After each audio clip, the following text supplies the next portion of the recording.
అసలు చెప్పా కదా చిన్న ట్రిప్ వెళ్తున్నామని చెప్పేసి ఎక్కడికంటే తిరుపతి వెళ్తున్నాము. సో ముందు రోజు కొంచెం బట్టలు ఇవన్నీ సర్దేసిన తర్వాత కొంచెం టైం ఉండే, ఎందుకు టైం వేస్ట్ చేయడం అని చెప్పేసి కొంచెం వరకు షాంపూ ప్రిపేర్ చేస్తే ఇంట్లో వాళ్ళు చూసుకుంటారు కదా, ఇంట్లో ఉన్న వాళ్ళు అనుకొని స్టార్ట్ చేసాము. అక్కడ ఒక 3 ఫుల్ పెద్ద డ్రమ్స్ కనబడుతున్నాయి కదా, బ్లూ కలర్ డ్రమ్స్. ఆ 3 నిండగా మేము కుంకుడుకాయలు శిగకాయలు, ఒక డ్రమ్ నిండా కుంకుడుకాయలు, ఒక డ్రమ్ నిండా శిగకాయలు నానబెట్టేస్తే పక్కన ఒక చిన్న అది మొత్తం ప్రాసెస్ చేసి దగ్గరికి మరబెట్టి ఇవన్నీ చేస్తే ఈ చిన్న టబ్ ఉంది కదా, ఈ టబ్కి కుంకుడుకాయ రసం వచ్చింది.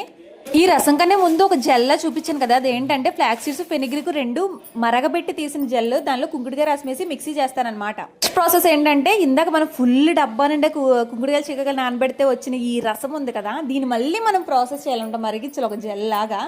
ఆ తర్వాత ఆ జెల్, ఆ ఫ్లాక్స్ సీడ్ ఫెనిగ్రీక్ జెల్ 2 మిక్స్ చేస్తే వచ్చిన రిజల్ట్ అనమాట ఇది. మధ్యాహ్నం 3కి స్టార్ట్ చేస్తే ఇది మొత్తం కంప్లీట్ అయ్యేసరికి 1 అయ్యింది. ఇంకా దీనికోసం వాడినవి ఇంకా కడిగి తోమి ఆరేసుకొని తుడుచుకునేసరికి 2 అయిపోయింది.